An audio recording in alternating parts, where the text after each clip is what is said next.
Olá pessoal, tudo bem com vocês? Vamos dando continuidade às nossas aulas de anatomia do nosso membro superior.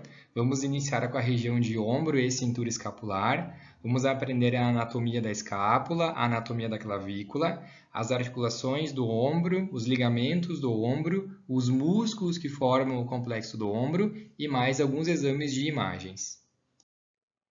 Quando nós falamos do complexo do ombro, nós estamos nos referindo a duas regiões e duas estruturas que formam o complexo do ombro. Então, ele é formado tanto pela cintura escapular como pelo ombro. Qual a diferença entre essas regiões? Qual a diferença entre essas estruturas? A cintura escapular, então, cintura, na verdade, é o nome dado à região da anatomia, a região anatômica que liga o esqueleto apendicular ao esqueleto axial. Então, o ponto de união, o ponto de contato entre esses dois esqueletos, nós chamamos na anatomia de cintura. No caso do membro superior, nós encontramos a cintura escapular, existe a cintura escapular, e ela vai ser formada então pelos ossos da escápula e pelo osso da clavícula. Vocês podem acompanhar na imagem do lado direito de vocês estão observando os ossos que formam todo esse complexo do ombro então. A escápula está localizada na região posterior do ombro, na região posterior do tronco, e a clavícula localizada na região anterior. Então, a escápula ela se conecta com o húmero na sua porção proximal e ela vai se conectar com a clavícula e sempre vai estar posicionada é o osso da parte posterior, da parte de trás do nosso ombro. Já a clavícula ela vai se conectar numa extremidade com a escápula e na outra extremidade com o osso do externo. E ela vai sempre estar localizada na região anterior do tronco, na região anterior do ombro. Isso então é a cintura escapular. Já o ombro, quando nós falamos de ombro, o ombro é a articulação que liga o braço à cintura escapular. O ombro é o ponto de contato, o ponto então de união do braço com a cintura escapular naquela divisão estrutural, naquela divisão segmentar do esqueleto. Ele é formado então pelo húmero na sua porção proximal e a escápula, e o osso da escápula. Vocês podem acompanhar pela imagem do lado esquerdo de vocês. Vocês estão observando o húmero na sua porção proximal e o osso da escápula e aquela articulação de verde mostrando na imagem está mostrando então a articulação do ombro. O ombro não entra, não faz parte da articulação do ombro o osso da clavícula. Então é somente o ponto de contato do húmero proximal com o osso da escápula. Essa articulação, então, é uma das articulações mais complexas do corpo humano e com a maior ADM. Então, a sigla ADM significa amplitude de movimento. O ombro, a articulação do ombro, é uma articulação que movimenta muito, ela tem muita ADM. E com isso, então, facilita a chance de ter qualquer tipo de lesão, como tendinites, luxações, enfim. Então, tudo isso, tanto cintura escapular mais o ombro, formam todo o complexo do ombro. A articulação do ombro permite aos membros superiores uma grande amplitude de movimentos. E essa mobilidade dos membros superiores vai depender também da cintura escapular. Não é só o ombro, não é só a articulação do ombro que é responsável por toda a movimentação do nosso membro superior. Nós temos uma combinação do movimento do ombro mais os movimentos da cintura escapular, os movimentos de escápula e clavícula, e a somatória disso tudo, então, permite essa articulação ter uma grande ADM, permite essa articulação ter uma grande amplitude de movimento. Então, a gente tem sempre a união, a combinação dos dois movimentos das duas estruturas. Pelo complexo do ombro ter um alto grau de liberdade de movimentos, ele acaba sofrendo lesões como luxações, tendinites, bursites. Então, é uma articulação que se movimenta muito, ela tem um grau de liberdade muito alta de movimentos e, com isso, ela vai acabar sofrendo e favorecendo, né, ao surgimento de qualquer tipo de lesão, de patologias como tendinites, luxações, bursites, inflamações dos ombros. Os músculos, eles têm um papel primordial e muito importante no bom funcionamento de todo o complexo do ombro. Você pode estar observando no slide, na imagem do lado direito de vocês, vocês estão observando um grupo de músculos, que nós damos o nome para eles de manguito rotador, vou falar para vocês mais para frente, que é um grupo de músculos que estabiliza e que movimenta toda a articulação do ombro. Então, para a gente ter um bom funcionamento dessa região, nós temos que ter um bom funcionamento também desse grupo de músculos. Anatomicamente, quando a gente fala, nós pensamos na estrutura anatômica do ombro, ele é uma articulação muito instável. Se vocês observarem na imagem do lado do meio do slide, na parte de cima a imagem do meio, você pode observar a articulação então do ombro, que é o ponto de contato entre o húmero e a escápula. Anatomicamente falando, essa articulação é muito instável.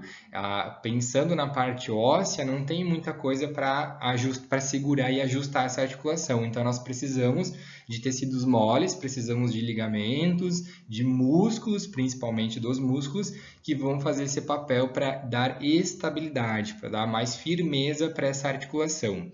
Então, o ombro, por ser muito estável, a sua coaptação depende da integridade desses músculos. Então, o bom funcionamento dessa articulação depende muito da musculatura do grupo do manguito rotador. O complexo do ombro, então, ele é formado por 3 ossos, a escápula, a clavícula e o húmero. E o ombro, a articulação do ombro, ele é uma articulação que é recoberta pela cápsula articular. Você pode observar na imagem do lado esquerdo de vocês estão observando então uma cápsula articular recobrindo e protegendo toda essa articulação. A cápsula, além de recobrir e proteger, ela vai produzir líquido sinovial que vai ajudar nos movimentos dessa articulação para deixar os movimentos bem livres. Então, a proteção dessa articulação é feita pela cápsula articular. Pensando na anatomia do ombro, lateralmente o osso da escápula vai receber o húmero. Então, na borda lateral, no lado lateral da escápula, é onde o húmero se encaixa para formar a articulação do ombro. A sua função é aumentar e auxiliar nos movimentos do ombro, facilitando e aumentando então a ADM dessa articulação. Os movimentos combinados da escápula mais do húmero, mais do ombro, então, vão aumentar e dar para essa articulação uma grande amplitude de movimento. No espaço subacromial, você pode acompanhar nas 2 imagens do centro do slide, nós temos um acidente anatômico muito famoso da escápula que nós chamamos de acrômio. Então, nós temos uma região que fica entre o acrômio e a cabeça do húmero. Essa região nós damos o nome de espaço subacromial. Nessa região, no espaço subacromial, é onde fica localizado os tecidos moles, como a bursa e o tendão do músculo supraespinhoso. O músculo supraespinhoso é um dos músculos do grupo do manguito rotador. Então, o tendão do músculo supraespinhoso, ele passa por baixo, ele fica localizado, ele passa pelo espaço subacromial. A bursa do ombro também fica localizada no espaço subacromial. Então, a cabeça do húmero ela tem que estar muito bem posicionada na região, fazendo articulação com a escápula para formar a articulação do ombro. Ela tem que estar muito bem posicionada e muito bem centralizada. Nós podemos observar nas 2 imagens do meio do slide que quando o espaço subacromial está diminuído, o ombro começa a impactar e começa a lesionar os tecidos moles. Toda vez que nós fizemos um movimento de abdução, a gente faz um movimento de elevação para lateral, né, do ombro, que nós chamamos de abdução, o tubérculo maior do húmero ele se aproxima do acrômio da escápula. E isso faz com que o espaço subacromial diminua. E toda vez que a gente faz esse movimento, os tecidos moles ficam impactados. Isso favorece o surgimento das bursites, das tendinites. O ombro ele é considerado uma articulação esferoide. A anatomia da cabeça do húmero, por ser uma estrutura arredondada, encaixando na escápula, então nós temos uma articulação chamada de esferoide, realizando muitos movimentos, muito similar com a articulação do quadril. E esses movimentos nós chamamos de amplitude de movimento que vão favorecer as possíveis lesões dessa região do espaço subacromial. A escápula ela é um osso que está localizada na porção posterior do tórax, mas ela não se articula com a coluna vertebral. Vocês podem acompanhar na imagem do lado esquerdo de vocês. Nós estamos observando duas escápulas posicionadas na parte posterior do ombro, posicionadas em cima das costelas, mas elas não tocam, elas não fazem articulação com a coluna vertebral. Vocês estão observando o osso da escápula. O osso da escápula é o osso localizado na parte posterior do ombro, na parte de trás do ombro. Vocês estão observando a vista anterior do osso, a parte da frente do osso da escápula. A escápula ela possui alguns acidentes bem típicos e bem característicos desse osso. O primeiro acidente anatômico da escápula, então, nós chamamos de acrômio da escápula, o número 1. O acrômio da escápula é um acidente bem típico e bem característico dela. Ele fica localizado na parte superior do osso, na parte de cima, e na parte lateral, um acidente que está no lado lateral desse osso. O número 2, o ângulo do acrômio. O acrômio ele é um acidente que ele faz uma curva, ele tem uma volta. E o ângulo do acrômio, então, é essa curva, essa volta que existe no acrômio. Número 3, a cavidade glenoide. Cavidade glenoide também é um acidente bem típico e bem característico dela. A cavidade glenoide é a cavidade onde a cabeça do húmero se encaixa na escápula para formar a articulação do ombro. Ele é uma cavidade que não é tão profunda, então nós vamos precisar de muitos músculos e ligamentos para fixar e dar estabilidade para essa articulação, como eu já citei para vocês antes. Número 4, o processo coracoide. O processo coracoide da escápula ele é um acidente muito parecido com o acrômio. A diferença entre eles é que o processo coracoide ele fica localizado no lado anterior do osso e o acrômio é um acidente que está na parte posterior da escápula. Em cima da cavidade glenoide, nós encontramos o processo coracoide. Ele está localizado exatamente em cima da cavidade glenoide. Número 5, uma estrutura na parte superior da escápula chamada incisura superior da escápula. O número 6, uma fossa chamada fossa subescapular da escápula. Essa fossa subescapular do número 6 é toda essa região que vocês estão observando onde está marcado o número 6. É uma fossa onde vai estar inserido um músculo chamado músculo subescapular, que é um dos músculos do grupo do manguito rotador, que vai dar estabilidade para o ombro. Observem o número 7 e o número 8, que a escápula tem um ângulo, então essas duas estruturas formam um ângulo. O 7, o ângulo superior da escápula, e o 8, o ângulo inferior da escápula. A escápula ela possui algumas margens que vão dar delimitação para esse osso. Então nós temos o número 9 como sendo a margem superior da escápula. O número 10, a margem medial da escápula, e nós temos o número 11 como a margem lateral da escápula. Nós temos alguns pontos de referência nesse osso, como a cavidade glenoide e o acrômio, são estruturas que estão no lado lateral do osso, então automaticamente o 11 é a margem lateral do osso, e o número 10, então, no lado contrário, está mostrando a margem medial do osso. O número 12, nós encontramos uma estrutura mais saliente, próxima à cavidade glenoide, que nós damos o nome de colo da escápula. Então, esses são os acidentes da vista anterior do osso da escápula. Nós estamos observando agora o osso da escápula vista posterior. Nós temos alguns acidentes que se repetem e alguns acidentes novos que nós só conseguimos visualizar na vista posterior do osso. Então, o número 1. Nós encontramos novamente o acrômio da escápula. Estão observando melhor agora o acrômio da escápula, porque ele é um acidente posterior. O número 2, o ângulo do acrômio. O acrômio, novamente, como falei para vocês, ele possui uma curva, um ângulo. Então, essa parte mais saliente do acrômio, nós damos o nome de ângulo do acrômio. Número 3, a estrutura mais saliente próxima à cavidade glenoide, o colo da escápula. O número 4, a incisura superior da escápula. Número 5 é uma continuação do acrômio e do ângulo do acrômio. Então, notem que nós temos o número 1 o acrômio, o número 2 o ângulo, e a continuação desse acidente forma o número 5, que é a espinha da escápula. A espinha da escápula, ela separa as duas fossas, que nós vamos encontrar duas fossas na vista posterior, que é o número 6 e o número 7. A fossa supraespinhal é o número 6, porque ela está localizada em cima da espinha, por isso que o nome dela é fossa supraespinhal da escápula. E o número 7 é uma fossa encontrada abaixo da espinha da escápula, onde nós damos o nome de fossa infraespinhal da escápula. O número 8 e o número 9, novamente aparecem os ângulos.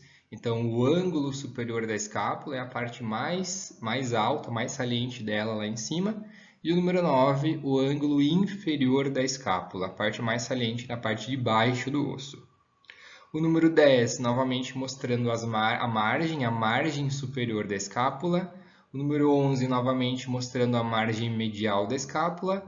E o número 12, mostrando então a margem lateral. As margens, não esqueçam que servem para dar delimitação para o osso. O número 13 mostrando novamente a cavidade glenoide, a cavidade onde encaixa a cabeça do húmero para formar a articulação do ombro. E o número 14 mostrando então o processo coracoide, que agora nesta imagem ele está no outro lado, ele está no lado anterior e ele fica localizado em cima da cavidade glenoide. Então, esses são os acidentes da vista posterior do osso da escápula. Nós estamos observando agora o osso da escápula na vista lateral. Foi retirado o osso do húmero e vocês estão observando então o osso numa vista lateral, lateralmente o osso da escápula. O número 1, então, nós encontramos o acrômio da escápula. O número 2, o processo coracoide. Notem que o acrômio da escápula ele é um acidente que está localizado no lado posterior do osso, então automaticamente todo esse lado será o lado posterior do osso da escápula. O número 2, o processo coracoide, ele é um acidente que está no lado anterior do osso, então automaticamente todo esse lado será o lado anterior do osso. O número 3, a cavidade glenoide. Nós estamos observando agora a cavidade glenoide de frente, para melhor visualizar ela. Notem que o processo coracoide ele está localizado em cima da cavidade glenoide. É uma das grandes diferenças entre acrômio e processo coracoide, para vocês não se confundirem. Sempre o processo coracoide estará localizado em cima da cavidade glenoide. O número 4, vocês estão observando então a margem lateral da escápula. Número 5, a espinha da escápula, que é o acidente que faz continuação do acrômio. Então, encontramos ali embaixo a espinha da escápula no número 5. Número 6, o ângulo inferior da escápula, é a parte mais saliente na parte de baixo do osso. O número 7, o colo da escápula, a parte mais saliente ao redor da cavidade glenoide. E o número 8 e o número 9, nós encontramos na cavidade glenoide dois tubérculos. O número 8 chama-se tubérculo supraglenoidal e o número 9 o tubérculo infraglenoidal. Esses tubérculos eles são acidentes que servem para manter e posicionar a cabeça do húmero bem alinhada com a cavidade glenoide. Então, eles vão dar suporte para a cabeça do húmero para ela não se deslocar, para dar suporte e alinhamento para essa articulação. Observe nessa imagem como a escápula é um osso fino, um osso achatado. Então, vocês estão observando agora os acidentes na vista lateral do osso da escápula. Dando continuidade na anatomia do nosso membro superior, vamos iniciar então com a clavícula.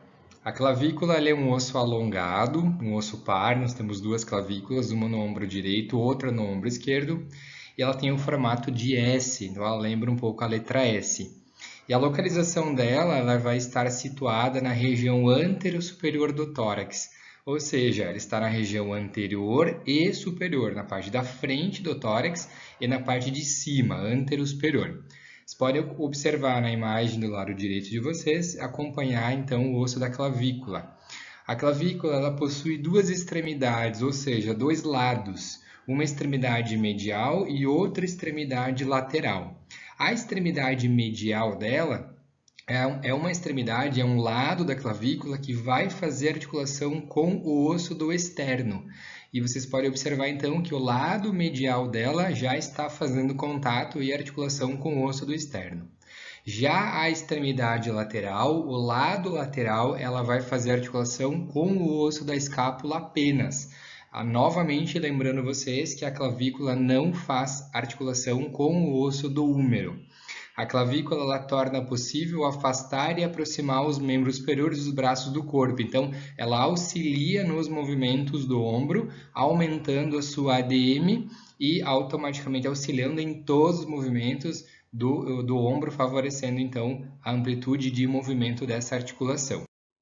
Vamos iniciar então os acidentes anatômicos do osso da clavícula.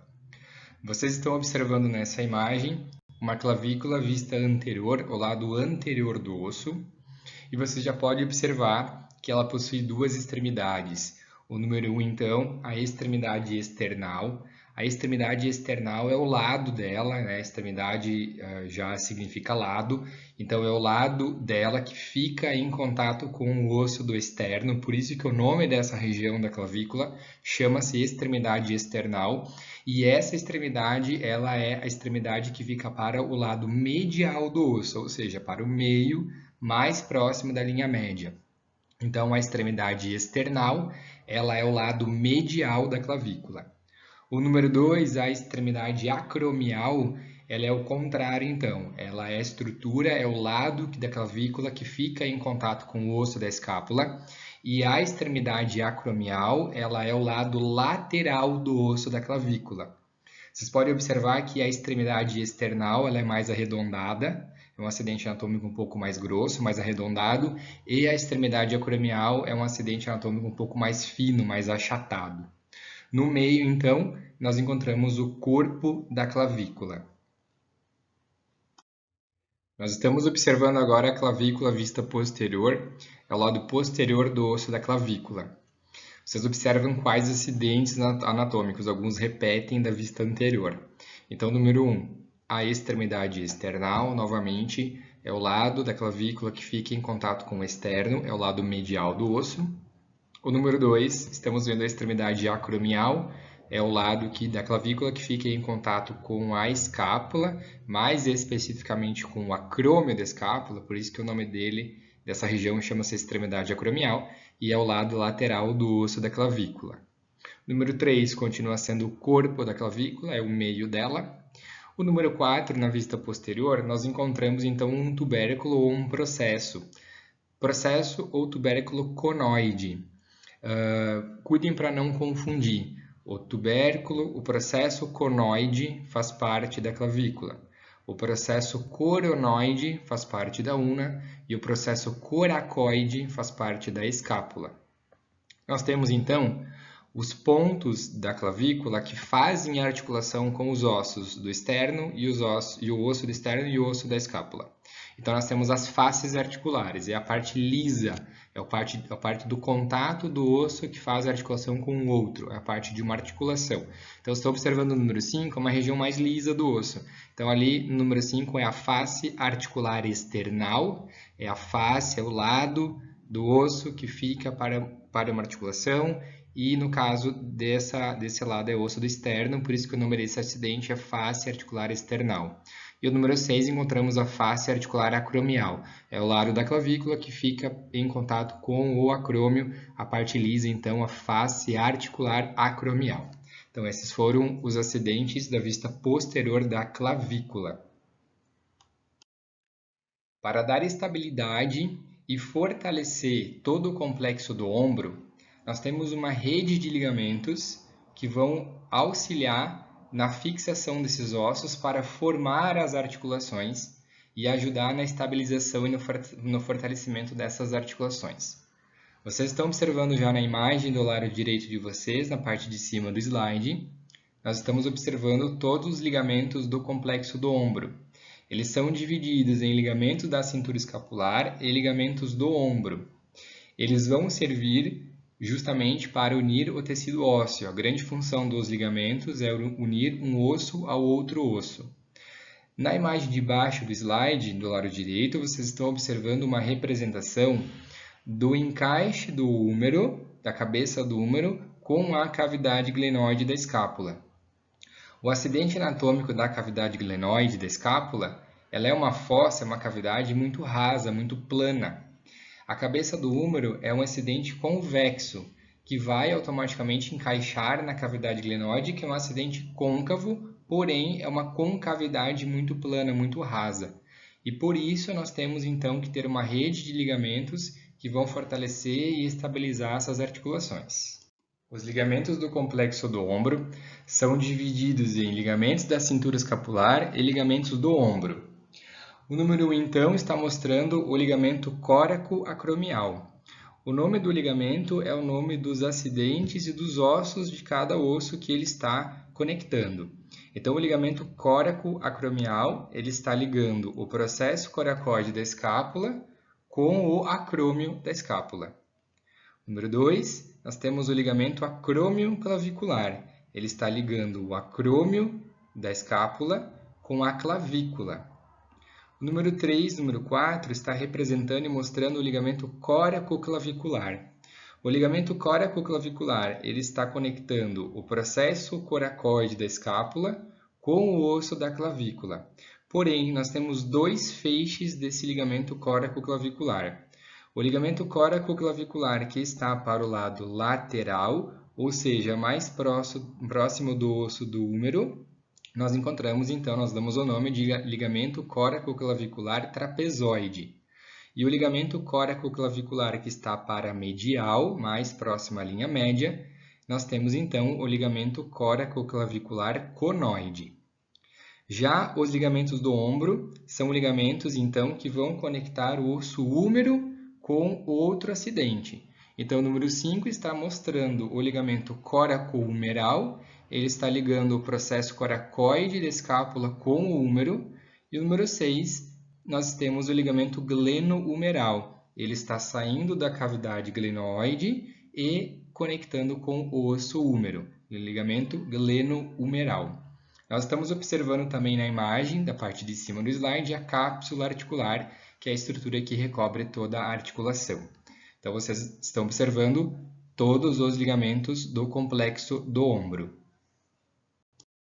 Vocês estão observando nessa imagem uma articulação do ombro na vista anterior e vocês estão observando os ligamentos que formam todo o complexo do ombro.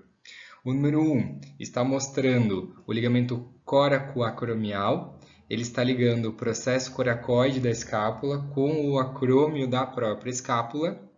Número 2, o ligamento acrômio-clavicular. Ele está ligando o acrômio da escápula com o osso da clavícula. Número 3, número 4, o ligamento córaco-clavicular. O número 3, o ligamento córaco-clavicular trapezoide, porque é um ligamento que está mais para a lateral, mais próximo ao osso do húmero. E o número 4, o ligamento córaco-clavicular conoide, é o ligamento que está mais para a medial, mais próxima à linha média. 1, 2, 3 e 4 formam, então, os ligamentos da cintura escapular. Número 5, nós encontramos o ligamento coraco-humeral. Ele está ligando o processo coracoide da escápula com o osso do húmero. E o número 6, mostrando o ligamento gleno-humeral. Ele está ligando a cavidade glenoide, saindo da cavidade glenoide e ligando com o osso do húmero. Número 5 e número 6, representando e mostrando, então, os ligamentos do ombro.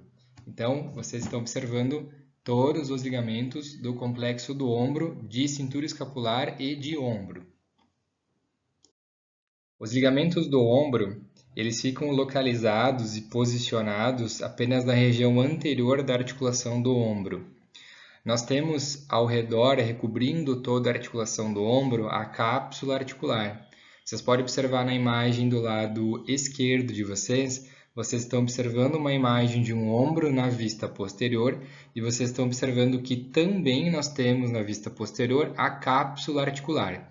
Então, a cápsula articular ela recobre toda a articulação do ombro em todas as direções, tanto na parte anterior como na parte posterior. A cápsula serve para proteger a articulação, produz líquido sinovial que lubrifica essa articulação e propicia, então, os movimentos livres da articulação. Nós temos, para fixar e fortalecer na parte posterior e na parte anterior do ombro, um grupo de músculos, que eu já comentei e citei para vocês antes. E os ligamentos, a rede de ligamentos, então, elas são encontradas apenas na região anterior do ombro. Recobrindo e fazendo todo um contorno na cavidade glenoide, nós encontramos uma estrutura chamada de lábio glenoidal. Vocês podem acompanhar na imagem do lado direito de vocês. O lábio glenoidal é uma estrutura feita de cartilagem que fica situada na borda da cavidade glenoide, aumentando a sua profundidade e melhorando a estabilidade da articulação. Eu citei e comentei com vocês antes que a profundidade da cavidade glenoide ela é uma fossa muito rasa, muito plana. E para aumentar essa profundidade, para dar mais estabilização, quando nós encaixamos a cabeça do húmero nessa região, nós então encontramos o lábio glenoidal, que é uma estrutura de cartilagem que faz esse papel, aumentando a profundidade da fossa e aumentando então a estabilização do ombro.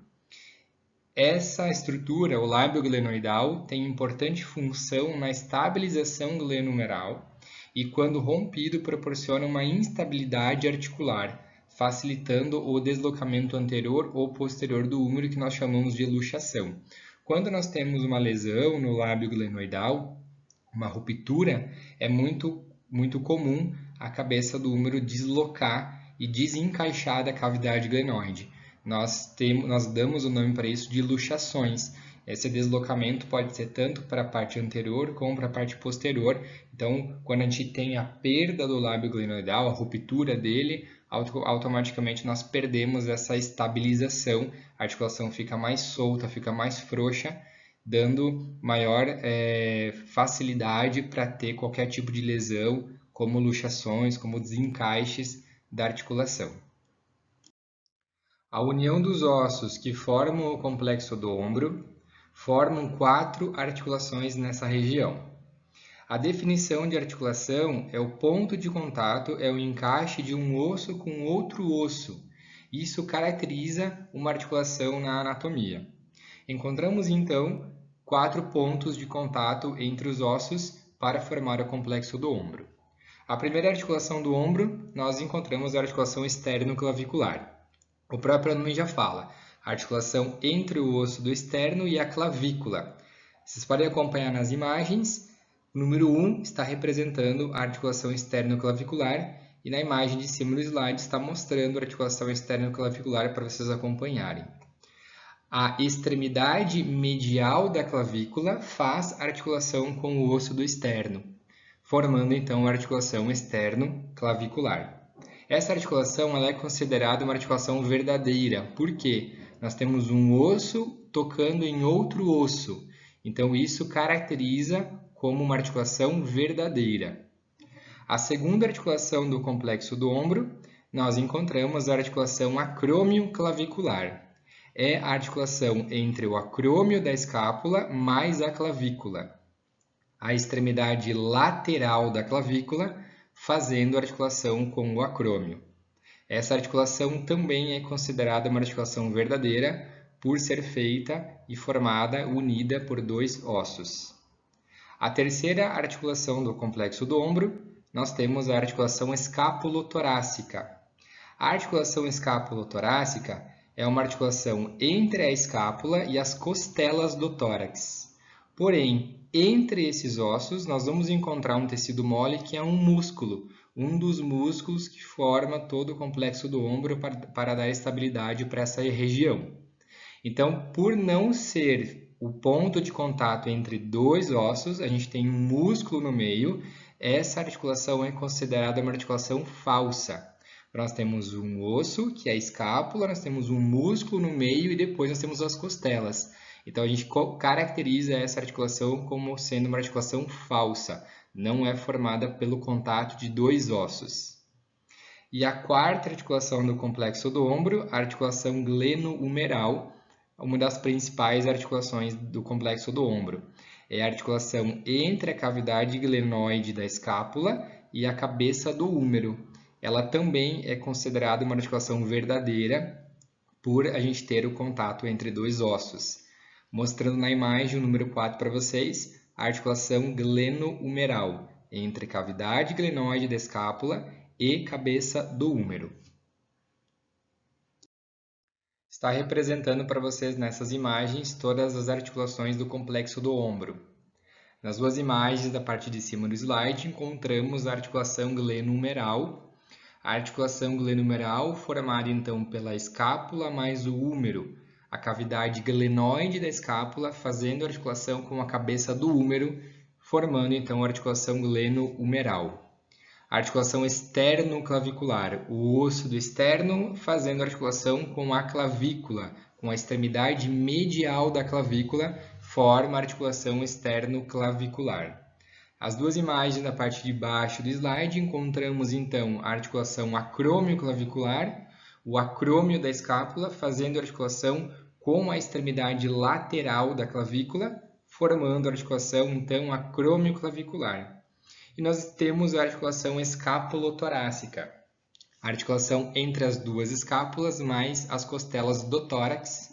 A articulação escapulotorácica é a única articulação falsa. Essas são as articulações, então, do complexo do ombro.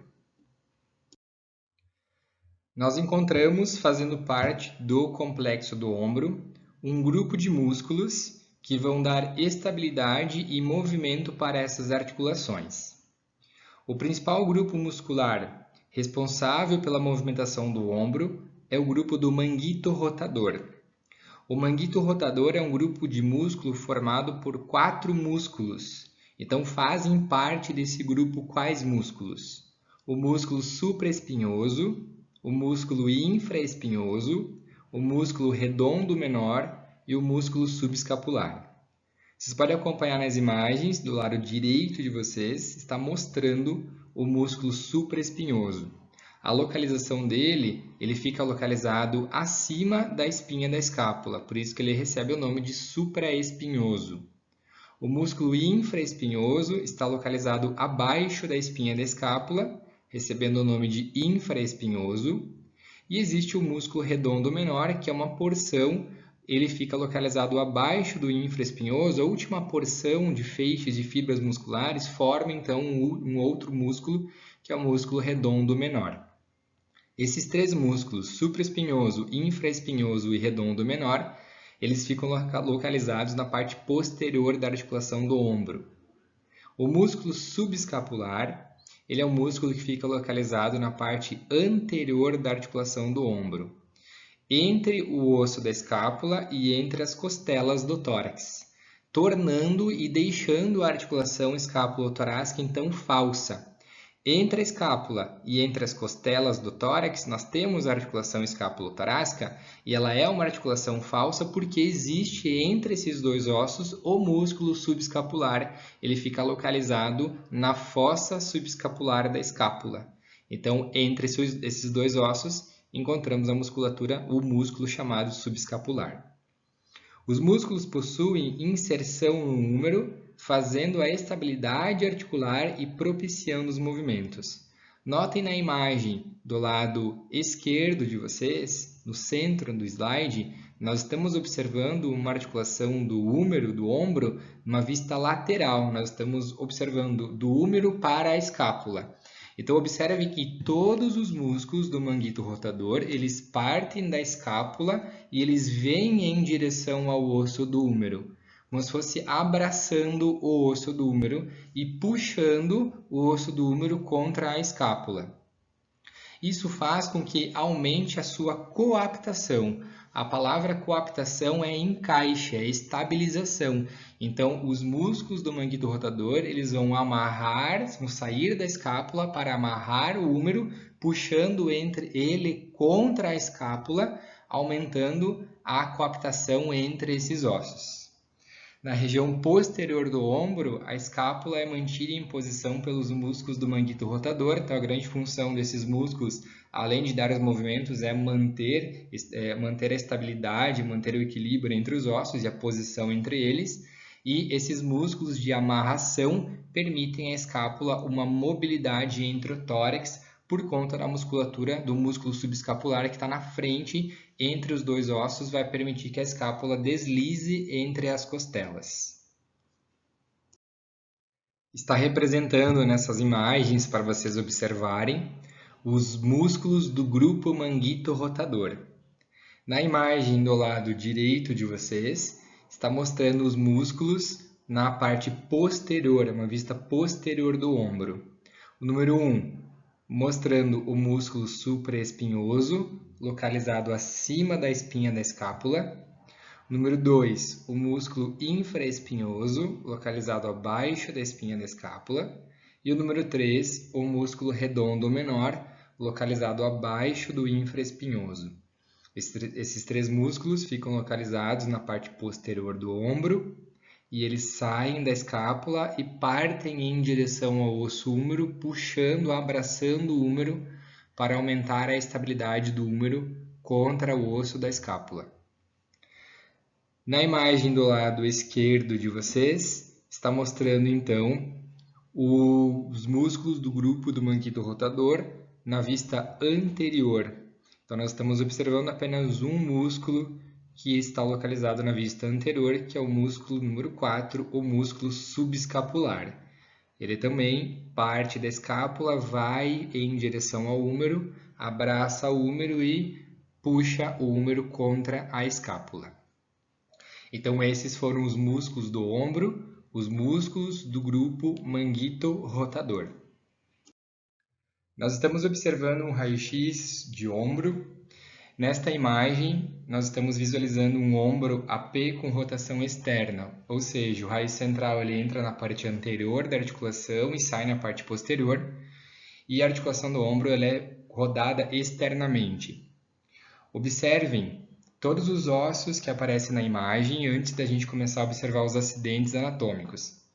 Nós estamos observando o osso do húmero, o osso da escápula, o osso da clavícula, e aparece também as costelas do tórax.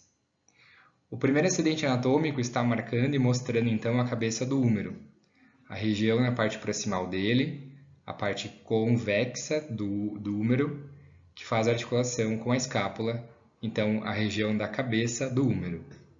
Número 2, mostrando já o corpo do húmero, a região do corpo dele. Número 3, está mostrando o corpo da clavícula. Número 4, o colo da escápula, aquela região mais grossa, mais saliente, ao redor da cavidade glenoide, então o colo da escápula. Número 5, nós estamos no tubérculo maior do húmero. Número 6, mais na região anterior, encontramos o tubérculo menor do húmero. O número 7 está mostrando então a cavidade glenoide da escápula, que se articula com a cabeça do húmero e forma a articulação gleno-humeral. O número 8, nós estamos no acrômio da escápula.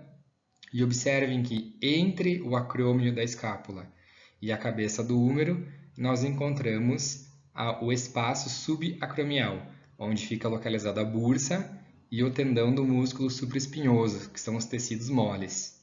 A cabeça do húmero ela tem que estar exatamente centralizada e equilibrada, posicionada corretamente com a cavidade glenoide, para não diminuir esse espaço e começar a impactar esses tecidos moles para gerar algumas doenças, algumas patologias, como as bursites e as tendinites. O número 9 está mostrando o processo coracoide da escápula. Observem que dá para observar bem o contorno dele. Número 10, aquela estrutura, aquela região mais saliente da escápula, a espinha da escápula. Número 11, encontramos o ângulo superior da escápula. O número 12, nós encontramos o colo anatômico do húmero, a região que faz o contorno, é um contorno ao redor da cabeça do húmero. Nós encontramos o colo anatômico do húmero e um dedo abaixo do tubérculo maior e do tubérculo menor, mostrando o número 13, o colo cirúrgico do húmero. Então esses foram os acidentes anatômicos de um raio-x de ombro AP.